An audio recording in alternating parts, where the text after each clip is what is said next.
Purihin po ang Panginoon, isang mapagpalang umaga po sa ating lahat. Ang ating po morning devotion ngayon ay magmumula po sa Door of Faith Guanin. Hindi po kasi available ang buting Pastor Jomar at ang Pastora Burley, kaya ako po muna ang naatasa na makapaghayag ng salita ng Diyos po sa umagang ito. Salamat po sa Panginoon, isang pribilehiyo na magamit muli na magpahayag po ng salita ng Diyos. Kaya sa umagang ito, hayaan niyo po ako na samahan tayo ng Panginoon na mag-aral ng kanyang mga salita.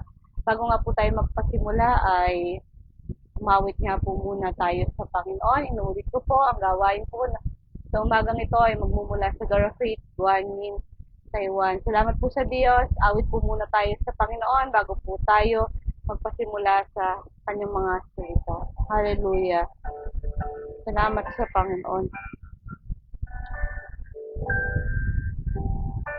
Created me a clean heart, oh God,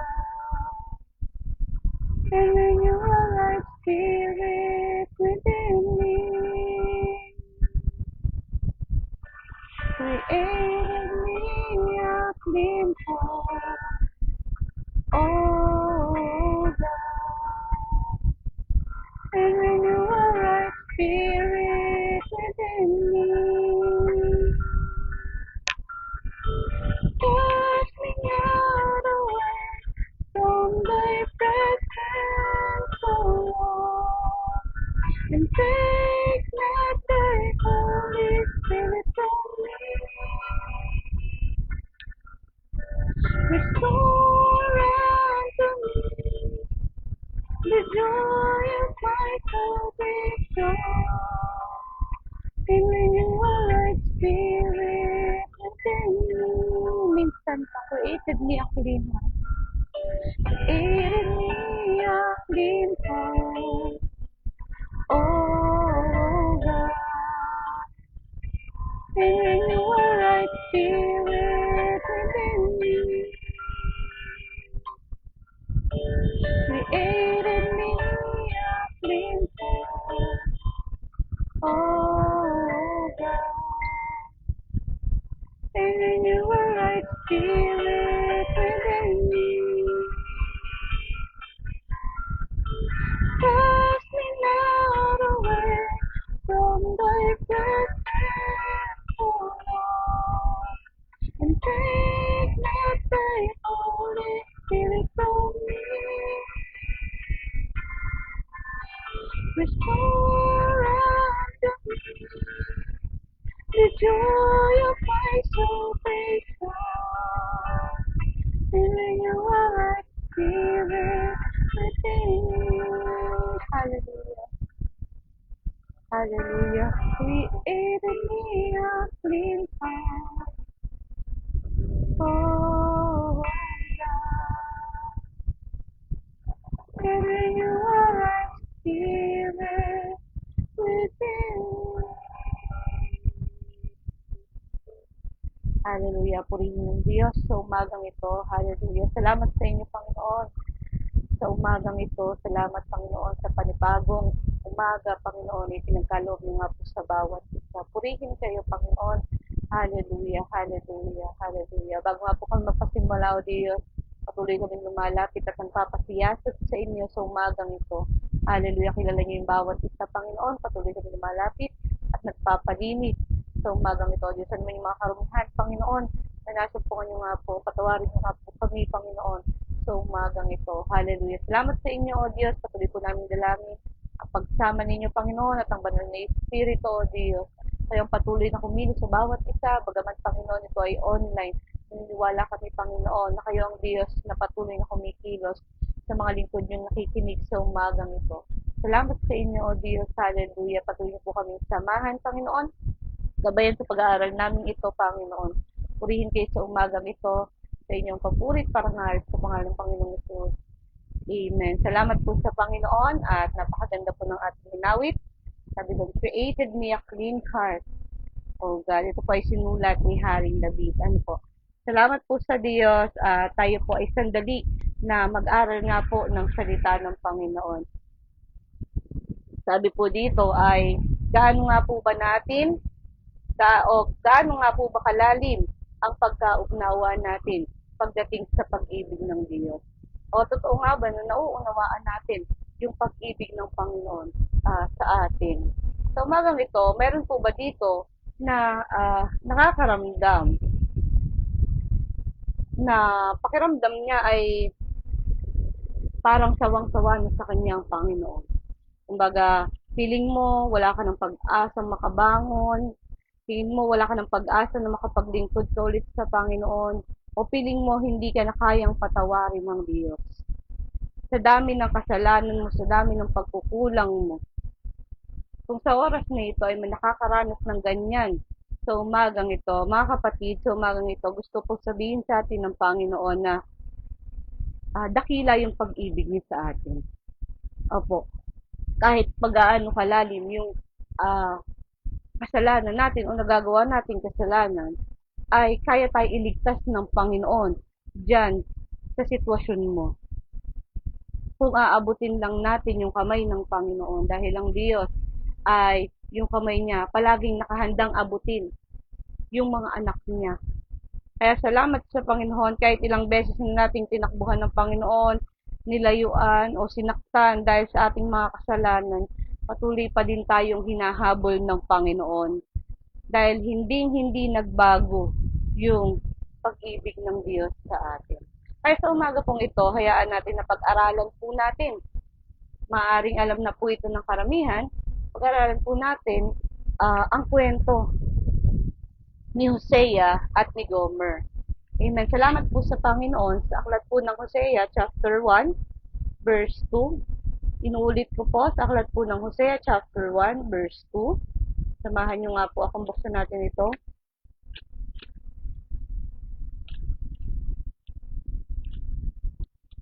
Amen. Sabi po dito sa Hosea chapter 1 verse 2, ito ang sinabi ng Panginoon kay Hosea, mag-asawa ka ng babaeng nangangalunya at ang inyong mga anak ay tuturing ng mga anak ng babaeng nangangalunya. Ito ang magiging larawan ng kataksilan ng aking mga mamamayan sa akin na kanilang Diyos, na kanilang Panginoon dahil sa pagsamba nila sa mga Diyos-Diyosan. Salamat sa Panginoon. Alam niya na salamat sa Panginoon, isa sa pinakaayaw ng Panginoon mga kapatid ay yung ipinagpapalit po natin siya sa ibang bagay. Yan po yung isa sa mga ayaw po ng Panginoon kapag hinayaan natin na mayroong tao o bagay na umuupo sa trono ng puso natin na ang dapat ay ang Panginoon ay nandoon. Ito yung magiging simula ng paglayo po natin sa kalooban ng Diyos. Dito, makikita po natin sa story ni Hosea, hindi talaga madali yung pinapagawa sa kanya ng Panginoon. Di po ba?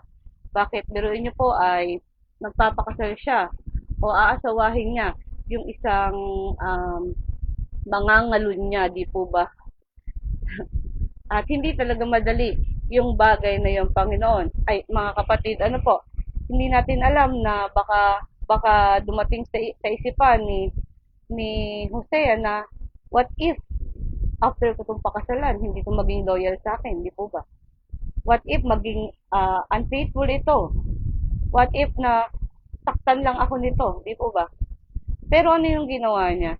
Kahit na napakahirap nung pinapagawa sa kanya ng Panginoon, ay ginawa pa din ni Hosea. Si Hosea ay sinulugkod ng Panginoon at gusto ng Panginoon na ipakasal siya sa isang babaeng bayaran. Bakit? Dahil nais ipakita ng Panginoon sa pamamagitan ng kanilang pagsasama yung relasyon natin sa Kanya.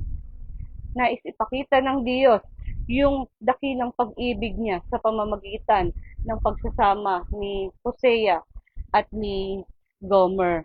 Salamat sa Panginoon kung paano tayo ay hindi nagiging tapat sa Panginoon. At maraming beses sa buhay natin na ipinagpapalit talaga natin siya. At sa story na to, ay tayo si Gomer. Sabi sa Romans chapter 5, verse 8, di po ba, mga kapatid, nung namatay ang Panginoong Jesus para sa atin, hindi niya to ginawa nung nung kung kailan ayos na tayo. Ginawa ito ng Panginoon sa panahon na tayo ay makasalanan pa. Di po ba? Katulad ng story ni Hosea, hindi niya pinakasalan si Gomer sa panahon na okay na siya, na maayos na siya, na banal na siya. Hindi, di po ba? Kundi pinakasalan ni Hosea si Gomer sa panahon na doon siya sa pagkakasala. Di po ba? Ganon din ang Panginoong Jesus. Ibinigay niya yung kanyang buhay sa panahon na tayo ay nagkakasala. Hindi hinantay ng Panginoon na o kailangan maging mabuti muna itong mga tao bago ako ipako sa krus. Hindi po, di po ba? Kundi makikita natin dito sa panahon na tayo ay nagkakasala, doon namatay ang Panginoong Jesus. At ano yung makikita natin dito? Makikita natin dito yung unconditional love ng Panginoon. Sino lang yung makakagawa nun? Ang Panginoon lang talaga. Di po ba? Kasi tayo kasing mga tao, yung pag-ibig natin ay very conditional. Kasi we are limited na kailangan bago natin maipakita yung pagmamahal natin sa isang tao ay napakadami nating gusto muna. Na kailangan magbago muna siya, na kailangan ganito muna siya, ganyan muna siya bago ko siya mahalin o bago ko siya patawarin, di po ba? Pero ang Panginoon, mga kapatid, kabaliktaran natin. Pinili ng Panginoong Yesus na mamatay kahit alam niya na magkakasala tayo.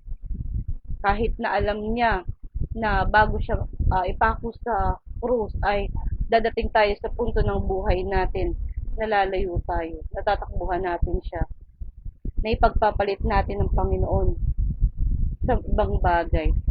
Kahit na alam ng Diyos na mangyayari yung sitwasyon mo ngayon, ay pinili pa rin niyang ibigay yung kanyang buhay para sa iyo. Bakit? Dahil all-knowing siya. Alam niya ang lahat ng bagay. Bago pa siya mamatay sa krus ng Kalbaryo, alam niya na madadapa ka. Alam niya na uh, makakaranas tayo ng mga pangihina, di po ba? Alam niya na makakagawa tayo ng mga bagay na makakasakit sa kanya. Pero anong ginawa ng Panginoon Jesus? Ibinigay pa rin niya yung kanyang buhay. Kaya salamat po sa Panginoon sa umagang ito. Ganun kadakila ang pag-ibig ng Panginoon sa atin.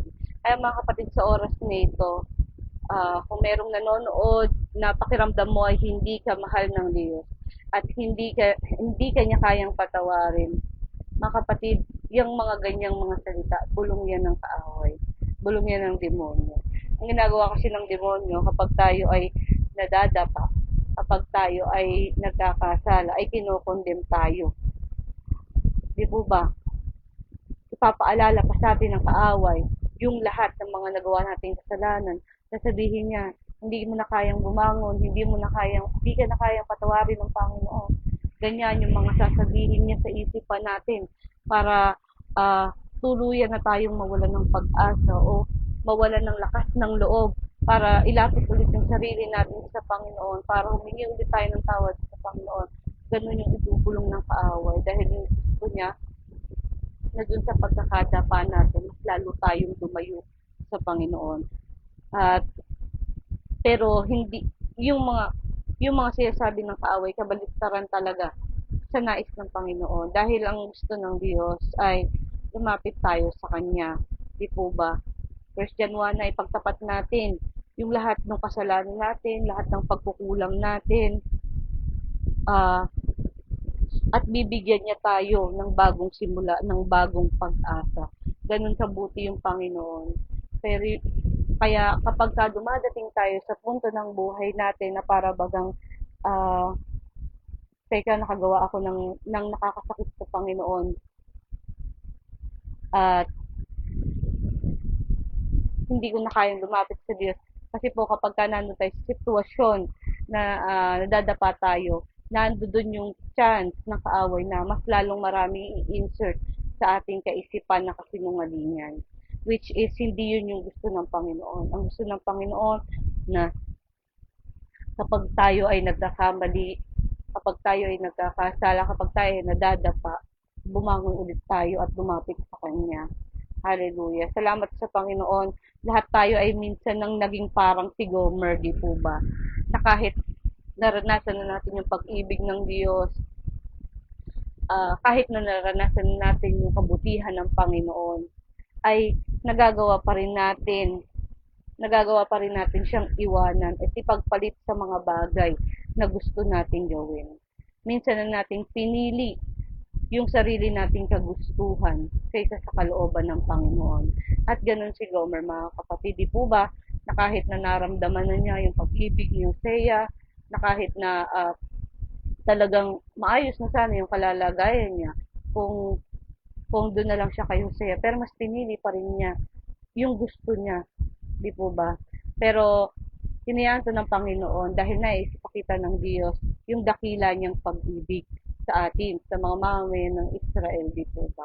Kaya salamat sa Panginoon kahit na dumadating tayo sa point na pinipili natin yung sarili nating kagustuhan at lumalayo tayo sa kalooban ng Panginoon, ay patuloy pa rin tayong inaabot ng Panginoon. Sabi nga dito sa Hosea chapter 3 verse 1, umalis ka at ipakita mong muli ang pagmamahal mo sa iyong asawa kahit na nangalun niya siya.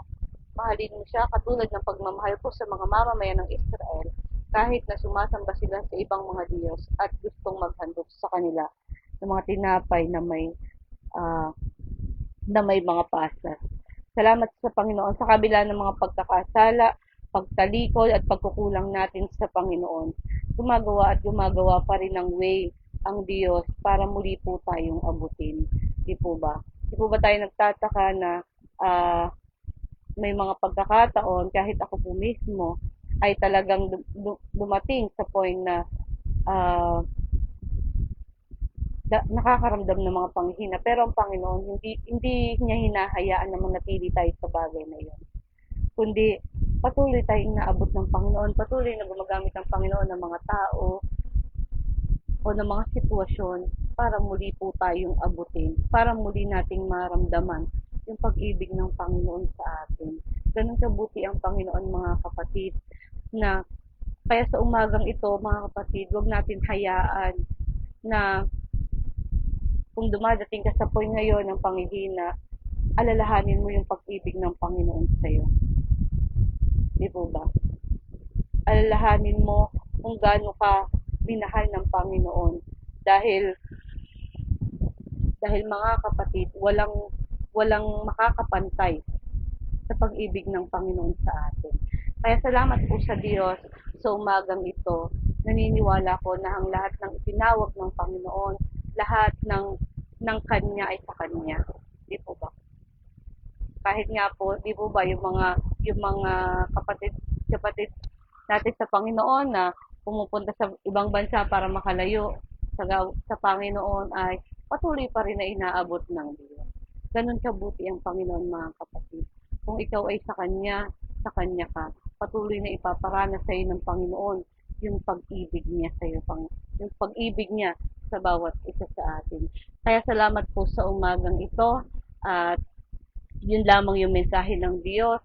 At kung hindi pa natin lubos na nauunawaan yung pag-ibig ng Panginoon, hayaan natin na mas lalo tayong mag-seek, mas lalo nating nasain na maranasan yung kanyang pag-ibig sa ating buhay.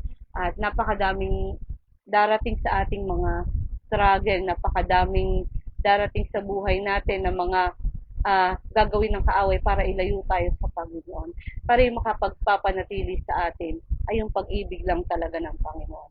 Habang nararanasan natin yung pag-ibig ng Panginoon, ay patuloy tayo na makakapaglingkod o makakapagpatuloy sa Panginoon. Yun lang talaga yung nakakapag-sustain sa ating pananampalataya, yung pag-ibig ng Panginoon. Kaya salamat sa Diyos at patuloy po nating nararanasan yun. Kaya nga sa umagang ito, kung meron man sa oras na ito na para bang sa tingin mo ay um, isa ka sa nakakaranas ng panghihina o pagbagsak, sa umagang ito, hayaan natin na dalangin natin sa Panginoon na i-sustain ng Diyos o maranasan ulit natin yung pag-ibig ng Panginoon. Buksan ulit natin yung puso natin para sa Panginoon. Dahil hinihintay lang naman tayo ng Panginoon na lumapit sa Kanya. Hinihintay lang naman ng Panginoon na muli tayong lumapit sa Kanya dahil yung kamay ng Diyos nandyan lang siya palagi.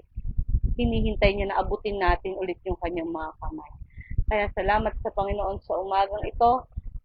Dalangin natin, meron sa oras na ito na nakakaranas ng panghina, dalangin natin na muli nating maranasan yung pag-ibig na nagmumula sa Panginoon. Yun ang mensahe ng Diyos sa umagang ito. Nais ko sabihin ng Panginoon sa atin, mahal po kayo ng Panginoon. Mahal po tayong lahat ng Panginoon. Hallelujah. Purihin ang Diyos, tayo po'y sandaling manalangin. Hallelujah. Purihin kayo, Panginoon, sa umagang ito. Salamat, O Diyos, hallelujah, sa pag-ibig ninyo sa amin. Tunay, Panginoon, na yung pag-ibig niyo ay walang makakapantay, Panginoon. Very unconditional, O Diyos. Hallelujah. Hindi kami karapat-dapat, Panginoon.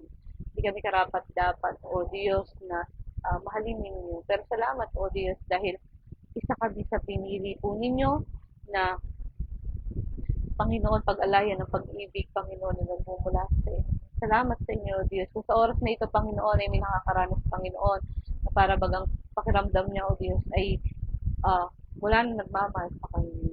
Panginoon, kayo nga po ang humipo sa kanila mga puso, Panginoon. Kayo ang umabot sa kanila, Panginoon. Hallelujah. Muli nilang maranasan ang kapangyarihan din nagmumula sa inyo, O Diyos. Salamat sa inyo. Salamat sa dakilang pag-ibig ninyo sa amin. Hallelujah. Hallelujah. Patuloy kong dalangin, Panginoon, sa bawat nakikinig pa sa morning devotion na ito, Diyos. Kayo ang patuloy na kumatagpo sa bawat isa. Patuloy niyo kami bigyan ng pag-asa, Panginoon. Hallelujah. Pag-asa na nagmumula sa inyo. Banal na Espiritu, kaya patuloy na kumilos sa amin, Panginoon. Salamat sa inyo, O Diyos. Purihin po kayo sa umagang ito sa inyong papurit parangal sa pangalan ng Panginoong Isus. Amen. God bless po.